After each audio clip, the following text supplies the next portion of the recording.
releasing a bioagent. Deaths resulted. Details remain classified. You can Google that at mainstream news. All these other cases. If it pops up all over the place, like weaponized foot and mouth did in England in 2001, I mean, you can look at the maps all over England, hundreds of miles apart in a 2-day period. Weaponized foot and mouth pops up. We go on air. We have scientists on. We go, this is weaponized. This is killing most of the cows and sheep that get it. That doesn't happen with regular foot and mouth. Only British and U.S. and French governments and the Russians have things like this. And then the government goes, oh, yeah, it's port and down strain. Somebody stole it out of our level 4 bioweapons lab. And, again, was able to go spread it on farms and areas all over the country instantaneously. Baloney. That was the government. And they used it to crack down, take over agriculture, get control.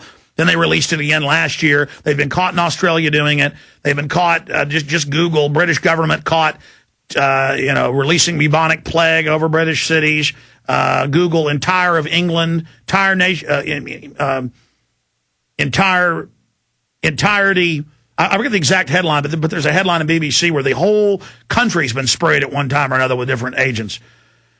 And that happens here in all these tests. But the point is that if it simultaneously pops up all over the place, all over a wide area, and it has the exact same response, and it doesn't mutate quickly, then 9 times out of 10, that's putting it lightly, it is staged.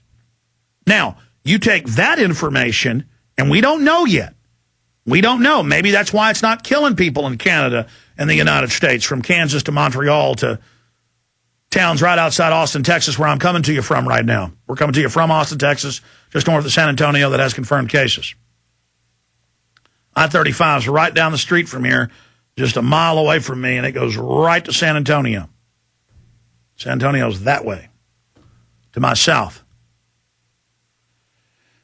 So we don't know. It's just very suspicious studying this for a decade with top experts and all these murders of microbiologists that work specifically with weaponized flu, being brutally murdered and killed and tortured all over, from Australia to Russia to Germany to England to the United States, to Mexico, to Chile, to knowing the CDC and Homeland Security and the Security and Prosperity Partnership stating in classified documents that Judicial Watch sued and got that they could use an economic crisis, a military crisis, or a flu pandemic, a dark winter scenario, to bring in martial law, to bring in the North American Union to say, oh, my God, look at our borders. We were unable to shut these down quick enough, but they want a continental border, merging our police and military openly, the same command and control will still be separate, but operationally under control, like NATO, commands 15-something nations, but it's separate nations, but all under its joint command. So it's operational integration. They said they would use things like this. So then you have Barack Obama and the Bushes and everybody else owning Tamiflu stock that's shooting up right now. You have the fact that the White House was on Cipro, the anthrax-fighting antibiotic. The Associated Press reported. Ari Fleischer was asked about it, the White House press secretary, years ago. He said, yeah, the whole White House was on Cipro September 10th, 3.5 weeks before anthrax got mailed around. Then it was a U.S. government weaponized version from Fort Detrick, Maryland. That's confirmed. They tried to lie about it. They later had to admit it. I mean, you got this history here. So, of course, I mean, if there was a murder committed in Austin and the guy killed people a certain way, and the police had a file on a released murderer who had a history of killing people this way, that'd be the first person that they would go interview would be that individual. Come on in, Aaron. Thank you, sir.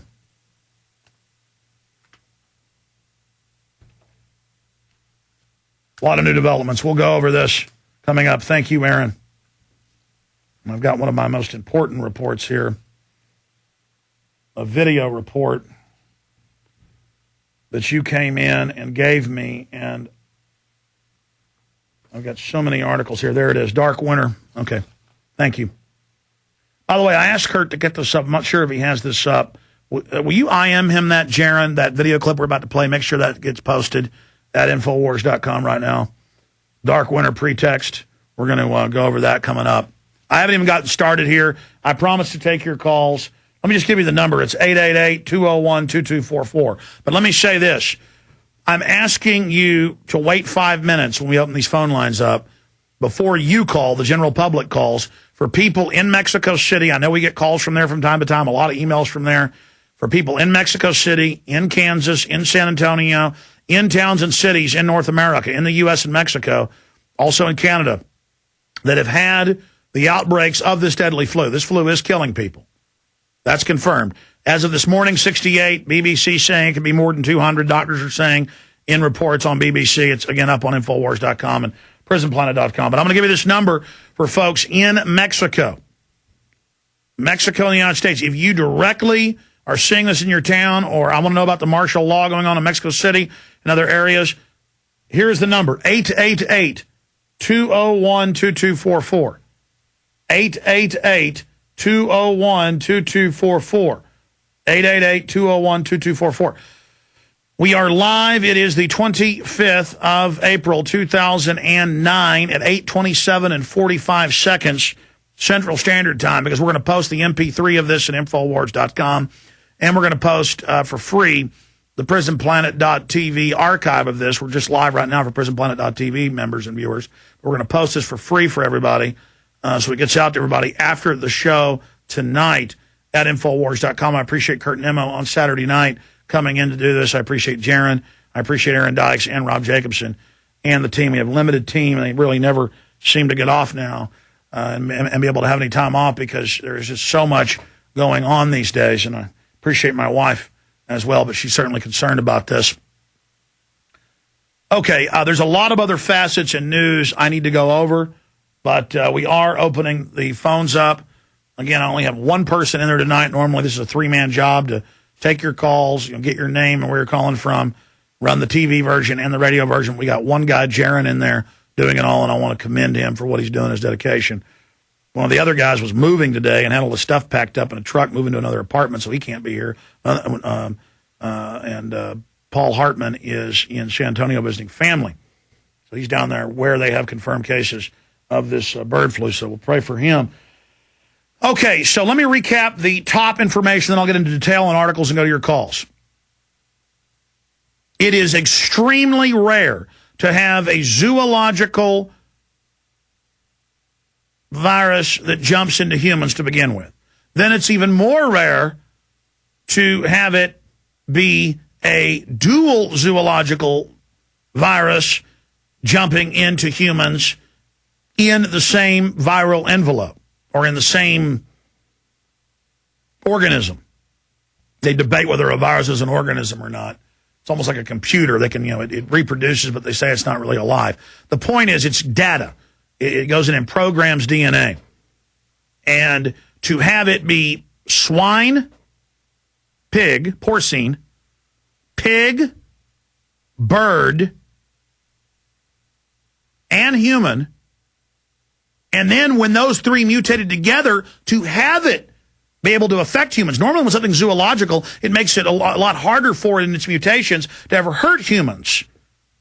There's tens of thousands of diseases out there humans can't get.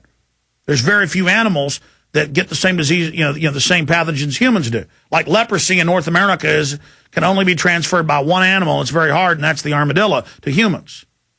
But anyways, I digress. The point here is this is very, very serious, folks. And I'm now saying that it's probably a government release, saying that it's probably some type of government test tube release doesn't mean it's going to continue to be a major pandemic and that it won't mutate and stop killing people. More often than not, they do test balloons. Kurt Nimmo called me right before I went on air and said he found a document about the Navy in South Texas doing flu spread scenarios out of Mexico. And that's been done in these dark winter scenarios before. FEMA's coming up with a drill on that later in the month and into next month. We've been covering it in detail.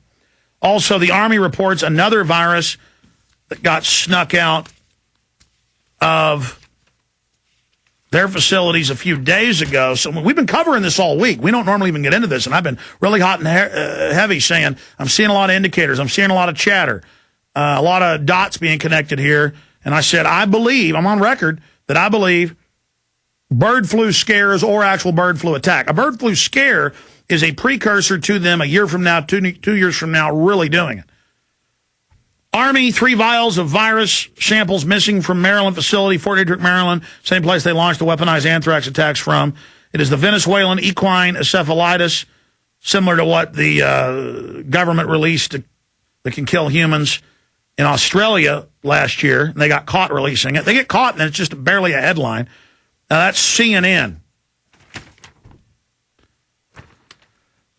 So we've got that. Now, remember, the last time, this is another big issue, the last time they had a bird flu